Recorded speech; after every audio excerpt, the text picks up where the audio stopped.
Retour de votre émission en direct du forum de la Carpe et du Silure de Montluçon, où j'ai le plaisir de recevoir, d'accueillir les gens du team Black Cat qui ont bien voulu accepter de me céder un petit peu de leur temps, alors que je vous sais très très sollicité.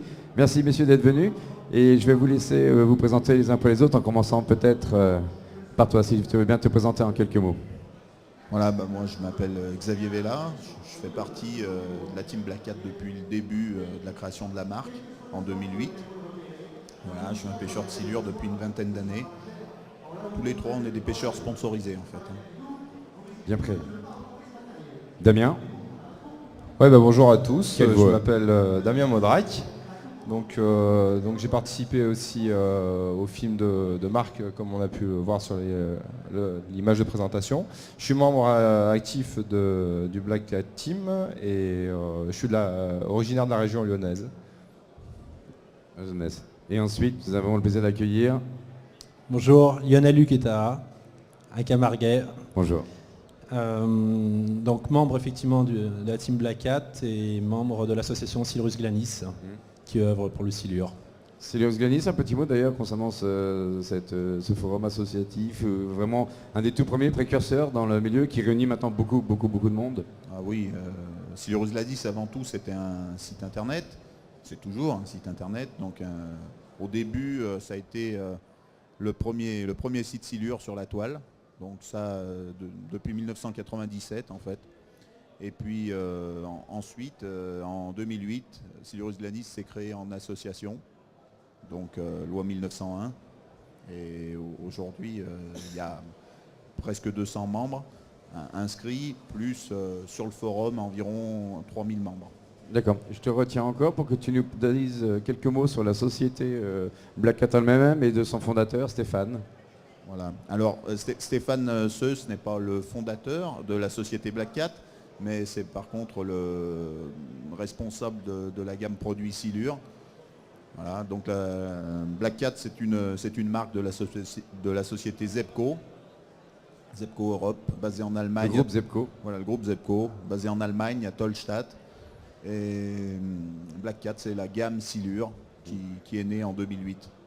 Et qui bénéficie, qui jouit d'une des plus belles images auprès de la communauté pêcheur de silure.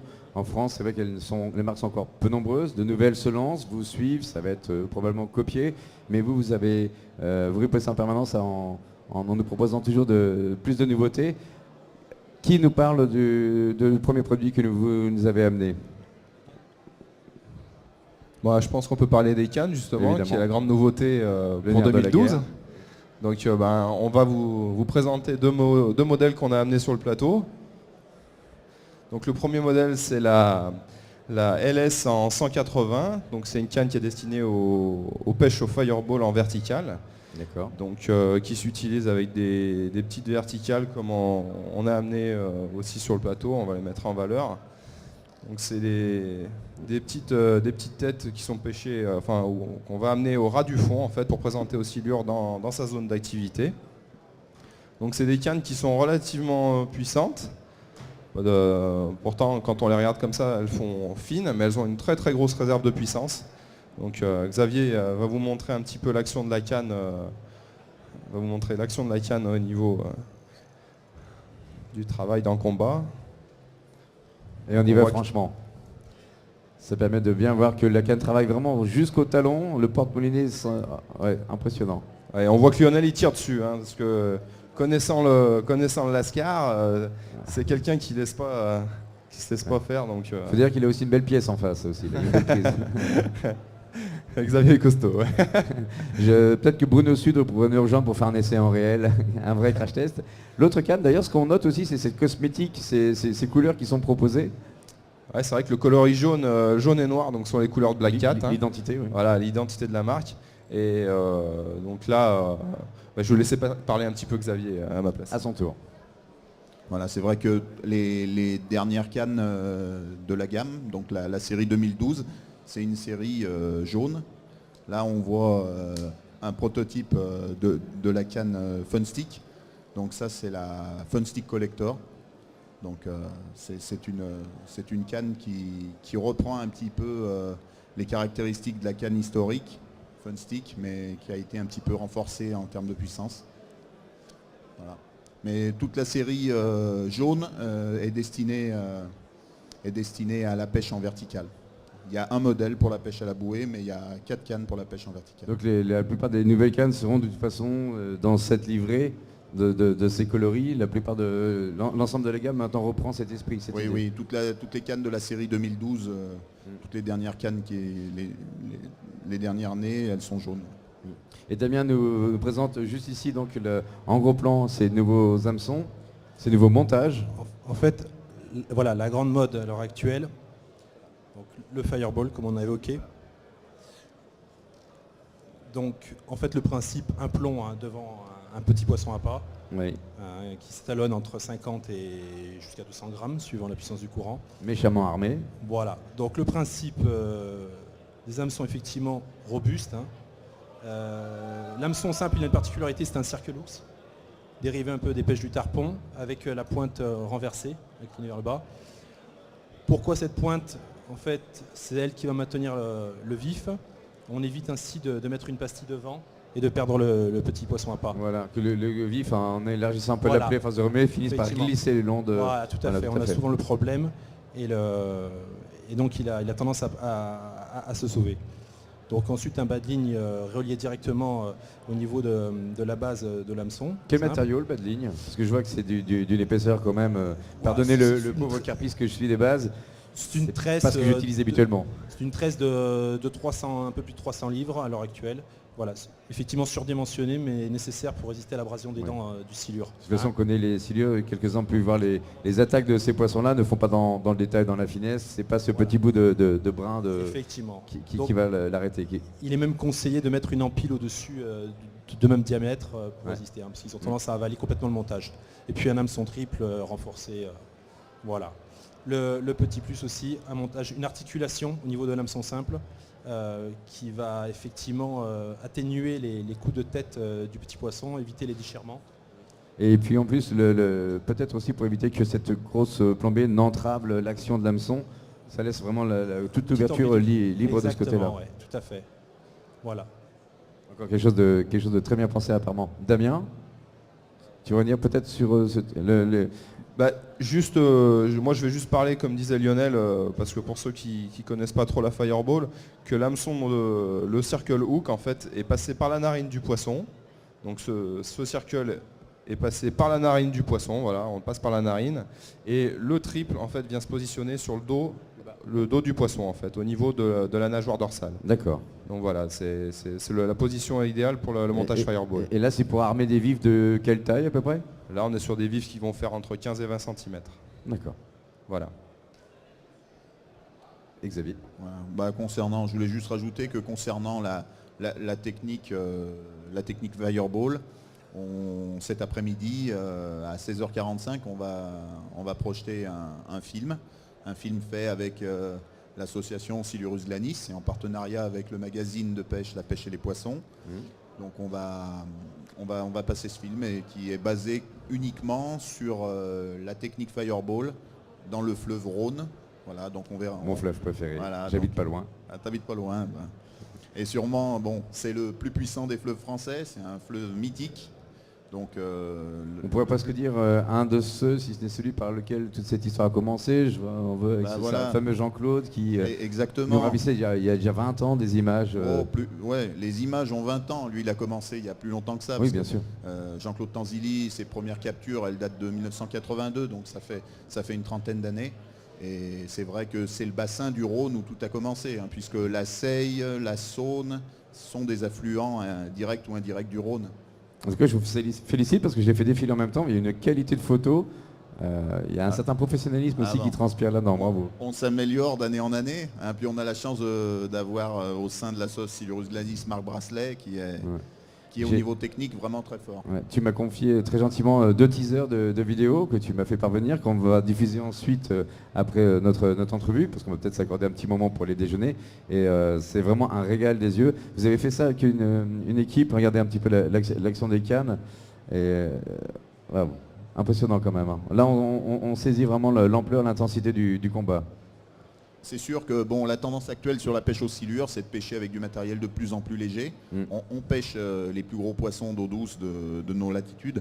Et l'intérêt, c'est de baisser la taille des cannes, mais d'utiliser des matériaux de plus en plus performants pour avoir les combats les plus intenses. C'est la réflexion que je faisais à Damien quand il m'a amené les cannes, les ensembles que vous nous avez proposés. La relative petitesse, sans connotation péjorative, des moulinets de maintenant. Il y a encore 10 ans sur la scène en Clanquet, on avait toujours des gros emblèmes X d'Iowa, des 5000, des machins qui faisaient 700, 750 grammes. Ça vous cassait les bras. Mais maintenant, on a des moulinets de gabarit moyen, je dirais, au niveau taille, contenance de bobine, mais en fait d'une résistance. Oui, entièrement d'accord. Voilà. Les matériaux sont suffisamment bien étudiés maintenant pour arriver à faire une robustesse avec des produits tout à fait très très légers, quoi. On voit l'esprit qui vous lie là, j'aime bien. L'essentiel. J'aime beaucoup. Et pour les teasers de la vidéo donc, que tu m'as proposé, je reviens là-dessus, les moyens qui sont mis en place pour faire ces quelques minutes de très belles images, mais comment est-ce que vous travaillez, comment est-ce que vous programmez ça et qu'ensuite on a ce très beau résultat? Alors, le plus dur, c'est de réussir à mettre en symbiose les plannings de tout le monde. Ça, c'est le plus dur. Les impératifs, travail. Voilà, on a tous. Rappelons que vous n'êtes que des membres du team, vous n'êtes pas représentants, vous n'êtes pas salariés de la marque. On est des pêcheurs. Il faut manager le planning privé, professionnel pour ensuite. On est tout simplement des pêcheurs. Et donc voilà, on a tous une activité professionnelle. Donc le plus dur, c'est d'arriver à faire coïncider nos plannings et de trouver quelques dates où tout le monde est libre pour filmer. Ensuite, au niveau des moyens techniques, bon Marc vous l'expliquera mieux que moi, mais bon, il utilise des caméras GoPro, donc qui sont de plus en plus répandues dans le monde de la pêche. Tout à fait. Voilà, qui permettent de faire aussi bien des images subaquatiques que des images de surface. Et puis cette année, pour le film qu'on va présenter cet après-midi, il a utilisé carrément des boîtiers photos. Donc il a filmé avec des boîtiers photos. Voilà. Je me suis permis de laisser celle-ci un petit peu insistante, puisqu'il y en a un justement que l'on salue, on en parlait tout à l'heure. Ouais, Jean-Claude. Le Jean-Claude National. Jean-Claude Tanzili, qui est une référence dans le monde de la pêche du silure. Par qui beaucoup de choses sont arrivées ou à cause de qui beaucoup de choses sont ce qu'elles sont maintenant. On ne peut pas lui enlever ça. Tout à fait. Ouais. D'accord. Retournons au travail, messieurs. Mot de la fin peut-être.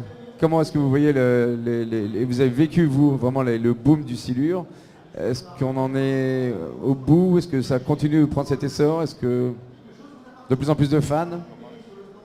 Voilà, la pêche du silure, elle réunit de plus en plus de pêcheurs. Il y a beaucoup de gens qui viennent aussi bien de la pêche du carnassier ou de la pêche de la carpe et qui s'intéressent de plus en plus au silure. Déjà là, c'est la deuxième année où officiellement le silure est présent à Montluçon. Et on se rend compte qu'il y a de plus en plus de personnes qui sont intéressées par cette pêche. C'est un essor qui est croissant. Et les populations de silure, dans toute la France, elles ont considérablement augmenté. Les tailles ont augmenté. Des silures de 2,30 m aujourd'hui 2,40 m. Avant, c'était l'affaire que de quelques secteurs en France historiques sur la Saône ou en Camargue. Voilà. Aujourd'hui, c'est de partout on peut trouver des poissons de cette dimension. On a, nous, dans le milieu carpiste, ces barres fatidiques dont on nous parle régulièrement, les barres des 20, des 25, la barre des 30, 30 plus, j'aime pas trop le 30 plus, mais c'est pas l'expression que je préfère. Vos limites, vos repères à vous. Maintenant, comment est-ce qu'on qualifie vraiment le gros moustachu? C'est combien maintenant? Les repères ont changé. Là, à l'heure actuelle, nos repères, c'est au-delà de 2,40, voire 2,50. Et on vise effectivement... Et en poids, ça représente en moyenne? On est à 100 kg. La barre des 100 kg est franchie. Enfin, elle a été franchie et... Oui. Ouais. Et il y a très très très gros. Par contre, difficilement sortable. Xavier? Je voulais dire qu'un poisson de 2 mètres, aujourd'hui, c'est relativement monnaie courante sur certains secteurs, mais ça reste l'équivalent de la carpe de 20 kg. Ouais, sauf pour moi, voilà, merci. Le dernier que j'ai attrapé faisait 30 et je parle en centimètres. Voilà, 2 mètres, 2 mètres 15, 2 mètres 20, c'est des tailles qui reviennent régulièrement, des poissons qui font jusqu'à 55 à 70 kg. Black Cat Trophy, vite un petit mot important. Et puis après, Damien, vas-y. Le Black Cat Trophy, donc la compétition silure de l'année 2012, comme on voit à l'affiche là, donc qui sera le samedi 30 juin 2012, donc sur la base nautique de Beaucaire, donc une compétition qui se fait en 8 heures. Donc on a une quarantaine de participants qui vont se rendre rendez-vous donc sur Beaucaire pour une journée exclusive de pêche aux silures, donc qui va démarrer de 8 h le matin jusqu'à 16 h. et où on attend le plus de monde possible. Grosse manifestation, je vois avec des tarifs parfaitement accessibles, 50 € par pêcheur, donc 2 pêcheurs par bateau, 100 € une équipe pour l'inscription, c'est correct, très raisonnable. On a essayé de faire les choses les plus abordables possibles. Ce qui est essentiel de dire, c'est qu'il y a 3 fédérations de pêche effectivement qui travaillent en collaboration avec la société Black Hat. Donc on a les Bouches-du-Rhône, le Vaucluse et le Gard. Donc effectivement une belle manifestation en cours. On vous attend nombreux pour le 30 juin. Ok. Messieurs, le temps nous est compté. On a failli se rater un tout petit peu sur le début. C'est un peu normal, je vous sais très sollicité, donc je vais vous laisser retourner animer votre stand. Des gens très ouverts qui seront qui ne sont pas avares en tout cas en conseils et en recommandations. Merci de nous avoir accordé votre temps. Je vous souhaite un très bon salon. Merci à vous. Au revoir.